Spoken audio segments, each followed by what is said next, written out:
All right, we are rolling. So it's gonna be a fun one today. For those who are perhaps listening, it says, "You love humanity, but do you love your friends?" A discussion on humanitarian love. Very dramatic. I'll be so real, I did not intend to put this much effort into this video.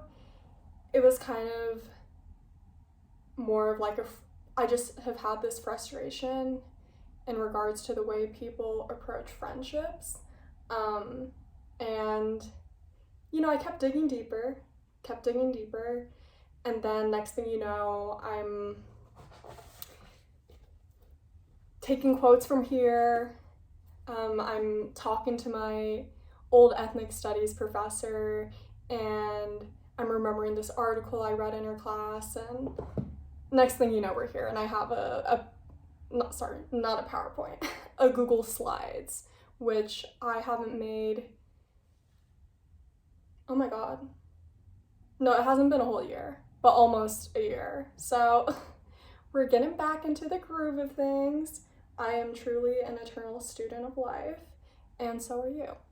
But yeah, today I just wanted to talk about humanitarian love, and I'm gonna define it. Don't worry, guys. I'm also gonna define love using this book that I'm sure nobody has heard of.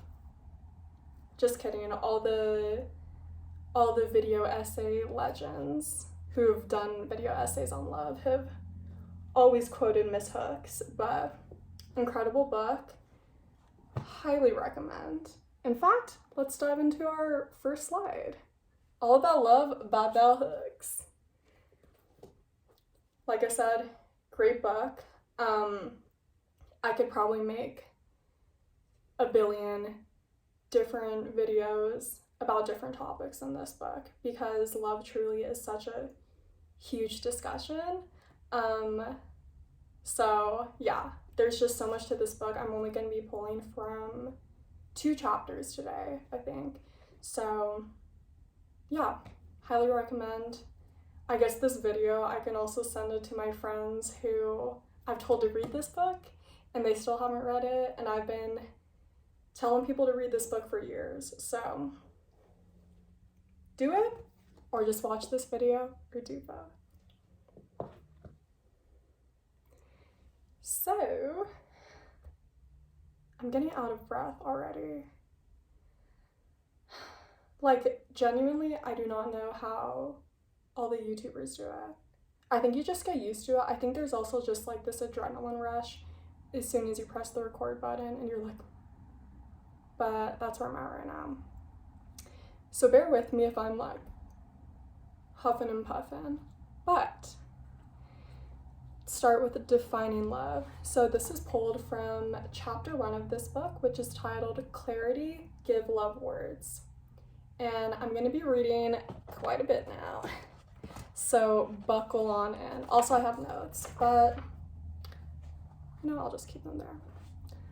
Buckle in. It's story time. All right. So starting with page 3, I just wanted to give some context about how love fails to be defined in the first place. Our confusion about what we mean when we use the word love is the source of our difficulty in loving. If our society had a commonly held understanding of the meaning of love, the act of loving would not be so mystifying. Dictionary definitions of love tend to emphasize romantic love, defining love first and foremost as, quote, profoundly tender, passionate affection for another person, especially when based on sexual attraction. Of course, other definitions let the reader know one may have such feelings within a context that is not sexual. Hope you all know what I'm trying to say. However, deep affection does not really adequately describe love's meaning. Right? And now, So Bell Hooks advocates for a shared definition of love, and here's why. Imagine how much easier it would be for us to learn how to love if we began with a shared definition. The word love is most often defined as a noun, yet all the more astute theorists of love acknowledge that we would all love better if we used it as a verb.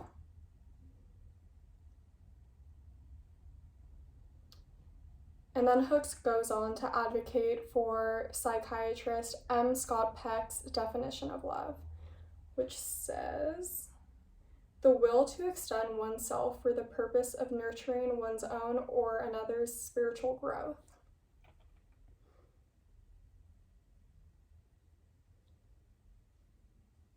And then to elaborate, love is an act of will, namely both an intention and an action. Will also implies choice. We do not have to love, we choose to love. And as you could hear in this definition of love, it uses the word spiritual, so Hooks kind of elaborates a little bit on that on page 13, actually. And she says, some folks have difficulty with Peck's definition of love because he uses the word spiritual. He's referring to that dimension of our core reality where mind, body, and spirit are one. An individual does not need to be a believer in a religion to embrace the idea that there's an animating principle in the self, a life force, some of us call it a soul, that when nurtured enhances our capacity to be more fully self-actualized and able to engage in communion with the world around us.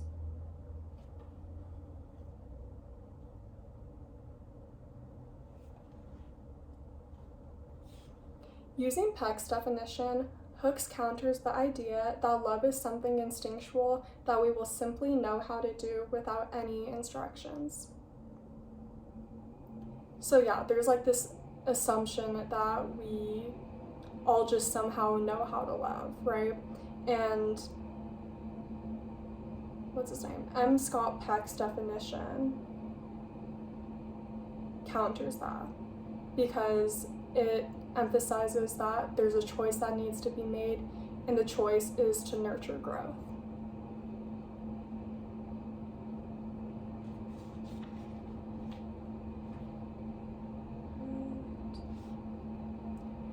And then Bell Hooks goes on to provide a solid, explicit definition of love, including several ingredients that she thinks are necessary for love.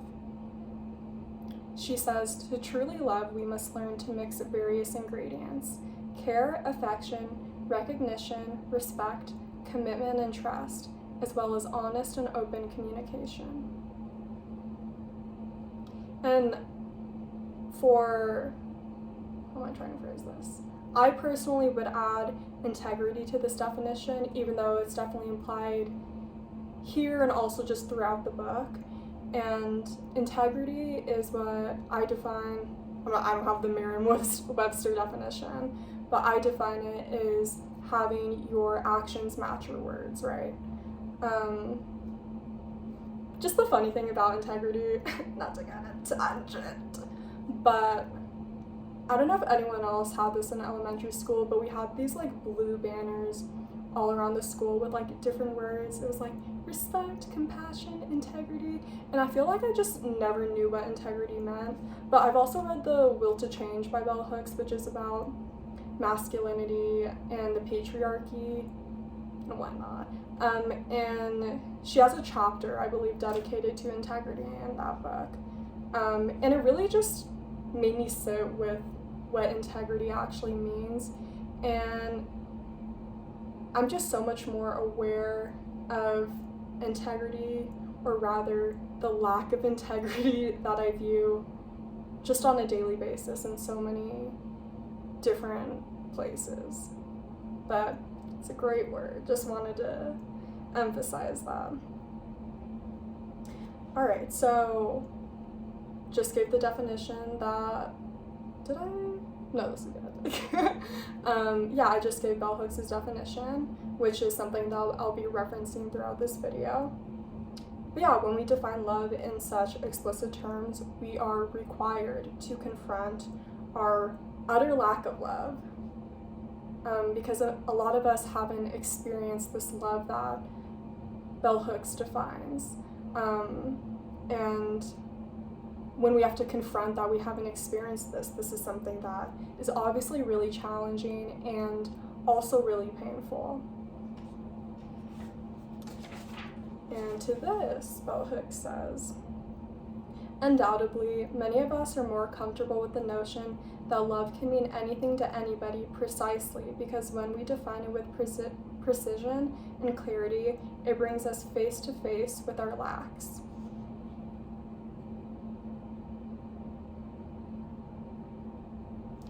And so yeah, there's this popular narrative, right, that love can't be defined. And it's seen in literature, it's seen in other forms of popular media. And to this, bell hooks says, this type of literature is popular because it does not demand a change in fixed ways of thinking about gender roles, culture, or love. Rather than sharing strategies that would help us become more loving, it actually encourages everyone to adapt to circumstances where love is lacking. In other words, this type of literature prevents us from demanding more and demanding better when it comes to love. Essentially, from demanding the love that we deserve. Lastly, in this chapter 1, Hooks underscores the importance of viewing love as an action rather than a feeling. On page 13, she says, to begin by always thinking of love as an action rather than a feeling is one way in which anyone using the word in this manner automatically assumes accountability and responsibility. We are often taught we have no control over our feelings. Yet most of us accept that we choose our actions, that intention and will inform what we do. So in other words, we can choose to love. Love is a choice, and a conscious one at that. And something that I have, took away from defining love and also specifically defining love as an action is that this is very empowering because we have power over our actions and therefore we have power over our ability to love. So we should feel very empowered by this idea, right? But yeah, I'll be returning back to this definition of love, specifically the one where she threw in all those little ingredients, because it is something that ever since reading that, I've always taken it with me just when it comes to the way I love and all different types of relationships, right? Defining love is incredibly important, and it's not something that we're taught growing up. We're not taught this is exactly what love is. And yeah, again, this book is great because bell hooks goes into more detail about how a lot of people will say just care is love, and care is part of her definition of love, but there's so much more to it, right? But yeah, discussion for another time, and I'm sure there's a bunch of YouTube videos on it. But now let's move on to, actually I'm going to do a little pause just in case. Alright, and now we're moving on to the levels of love. So the levels of love is actually a sermon that was created by Martin Luther King Jr. and it was delivered on September 16th, 1962. I first read, it was probably, a transcript? I read the transcript, sorry, that's wrong, of this sermon a couple years ago during the beginning of my third year of college. I was taking an ethnic studies course at the time, and this class was amazing. It was so good. The focus of this class was on the transformative power of dreams and love within a social justice context. And this assigned reading, right, from college, has stuck with me to this day because there's just so much truth within it, and it's just so relevant. And so for some more context on what this sermon was, King was referencing 6 different levels of love. And it begins from what he considers the lowest level to the highest level. And just some notes on this sermon. There's honestly a lot to this sermon that could be discussed, but I'm including only what I believe is pertinent to what I want to talk about today.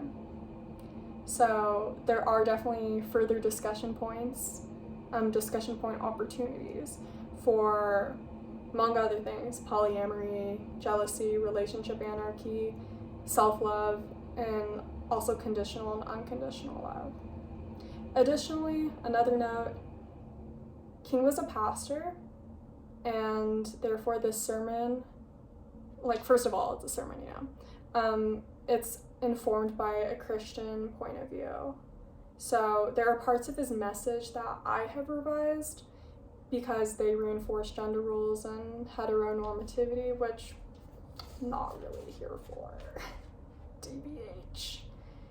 And he also talks about conditional and unconditional love, and when he refers to a certain level of love is selfish, it could also be understood as conditional. So I just wanted to point that out. But here we have level 1, utilitarian love.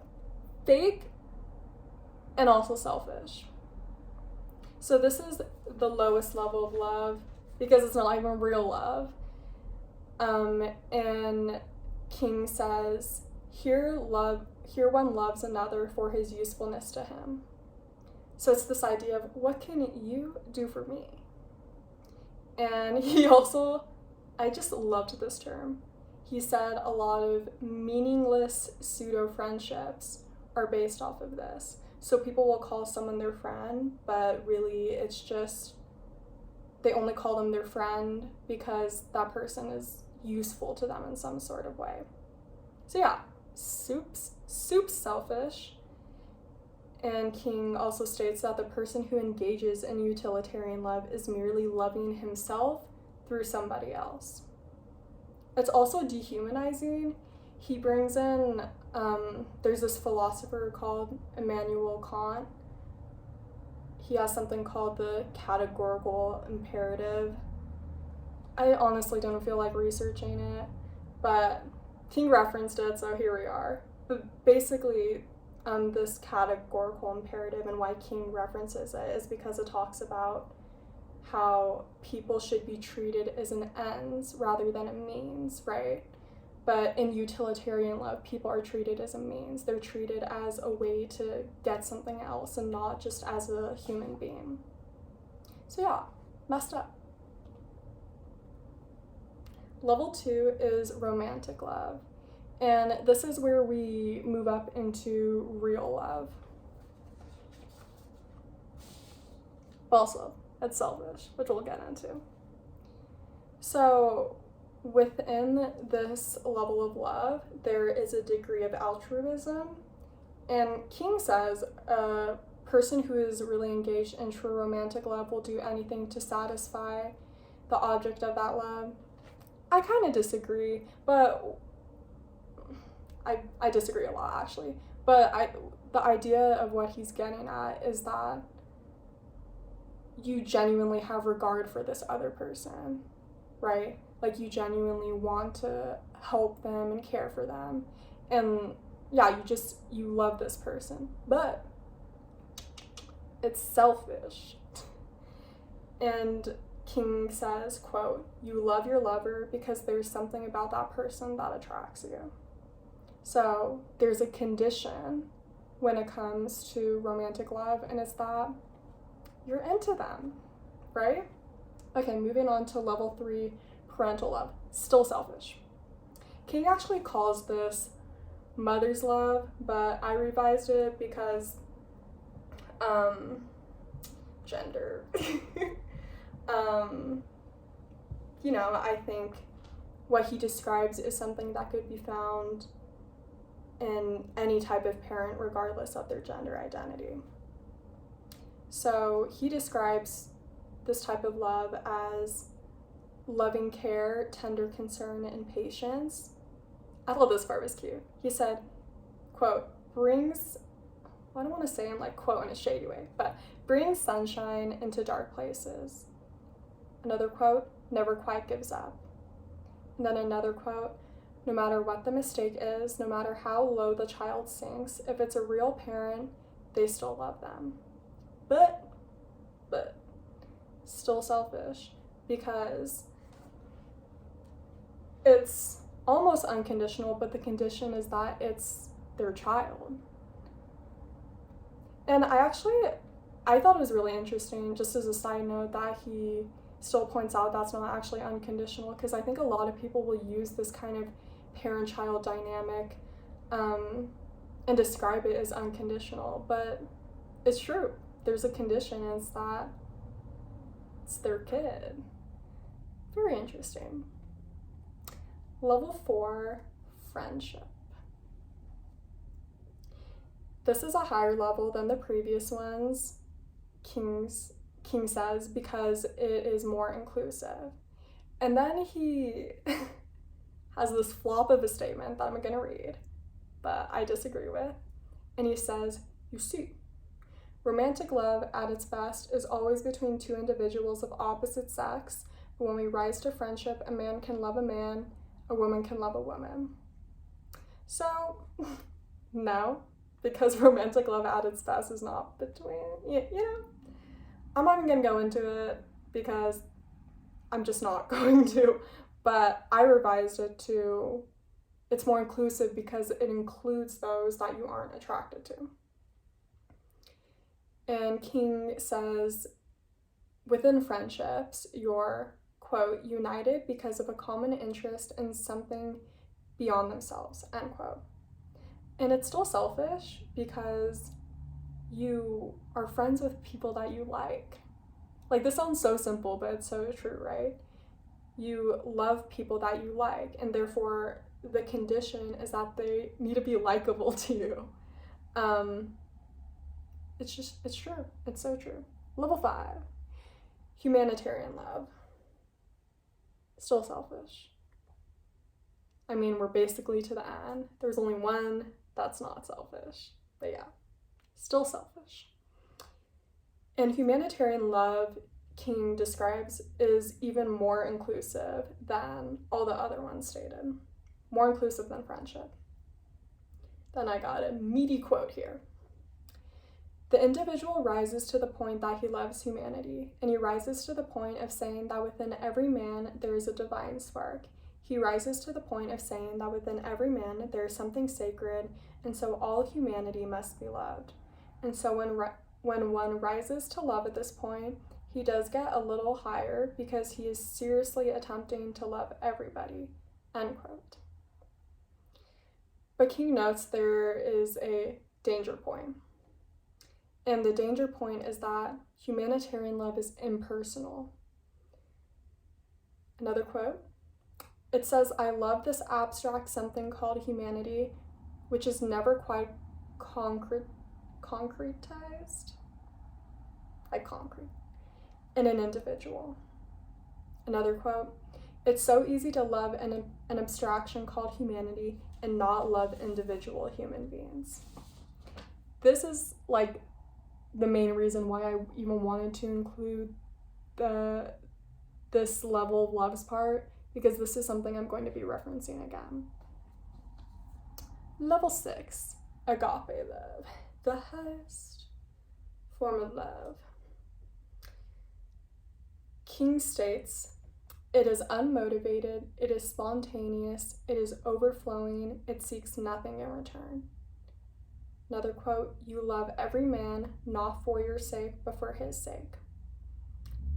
And it's all inclusive. So why did I just think of a buffet? I was going to be like, it's like a buffet. It's all inclusive because you even love your enemy. You love the people that you don't like, but you love them. Quote, "We must come to see that it is possible to be self-centered in our self-sacrifice and self-righteous in our self-denial. We may be generous in order to feed our ego." So this is him talking about kind of the pitfalls of the other levels of love. And I think specifically when it comes to humanitarian love, where when we care for humanity, right, is this abstract concept, we can feed our ego, right? When it comes to agape love, there is no ego boost from this. This is just love for other people simply because they're also human and because we're all connected by being human. That's cool. This is a discussion for another day because it's really cool, but the show must go on. So, let's do another break. All right, so now we're going back to all about love. Oh, all about love. Like I said before, there's a lot of great kernels of wisdom in King's sermon, but I really want you to focus on the idea of humanitarian love, as well as the idea of being generous in order to feed our ego. All right, so a love ethic. What's this? What does this mean? So the info for this part is pulled from chapter 6 of All About Love, titled, my foot is asleep. It's not titled that. It's titled Values Living by a Love Ethic. Give me a sec. I had to move my foot. All right. So, what is a love ethic? So, essentially, Hooks advocates that love can and should be applied to all aspects of love, and this is a love ethic.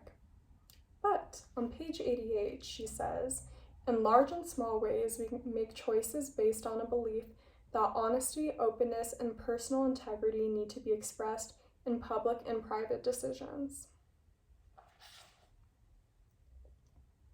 Oop!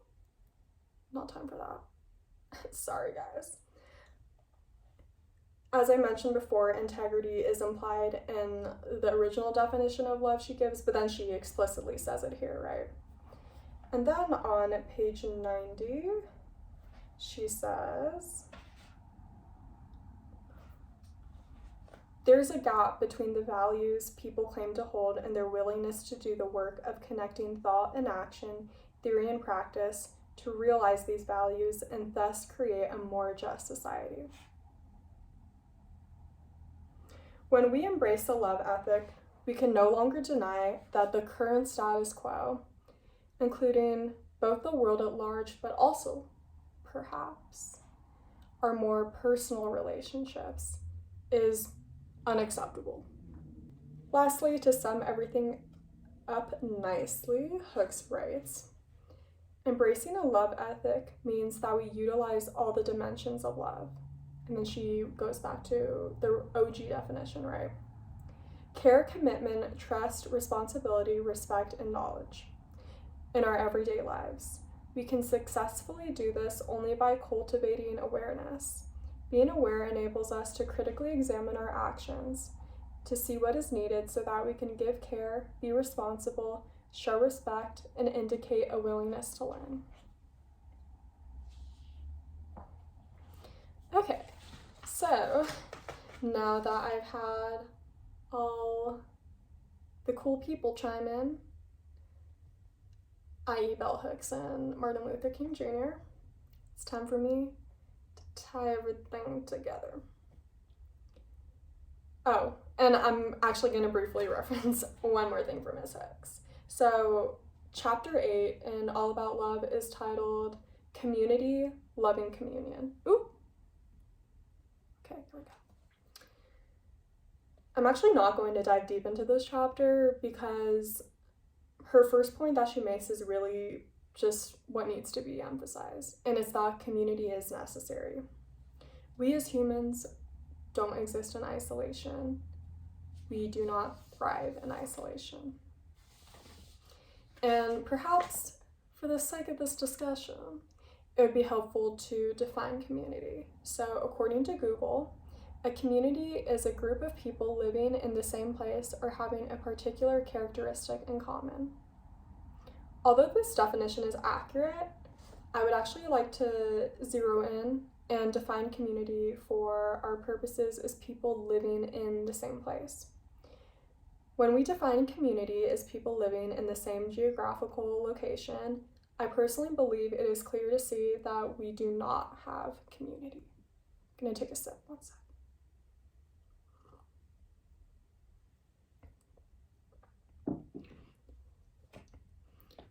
How connected do you feel to the people around you, to those in your town, in a, 5-10 mile radius around you? I can't speak for everyone, but I surely have experienced as well as witnessed a lack of community when I define community this way. I also want to note that community, when we define it as those in close geographical proximity, also includes our friends. Not the long distance buddies, but the friends in our town and the area, which typically tends to make up most of our friends, right? What was actually the catalyst for me making this entire video in the first place is the complete and utter neglect for those that we call our friends. I've noticed that people will show a great deal of regard for the global community, which I again want to emphasize is not a bad thing, it's a really good thing.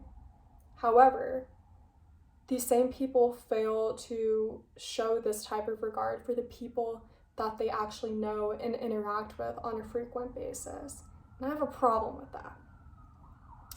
Bringing in King's concept of humanitarian love, people can easily love...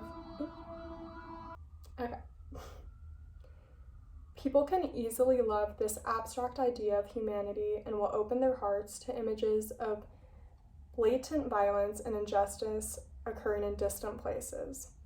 But what about the silent and gradual heartbreak of those around them? What about the lack of love they provide to the people that they call friends? People that they put minimal to sometimes zero effort into creating intimacy and connection with. Certainly part of the issue is the way we define friend. Like love, there's not one established definition, but I choose to define a genuine friend as a relationship that necessarily includes mutual love. Love as Bell Hooks defines it, which, again, is care, affection, recognition, respect, commitment, trust, and honest and open communication. Humanitarian love is visible in our conceptualization of community care. Love is reduced often to helping those only when they're in desperate need. But this is not all that love is.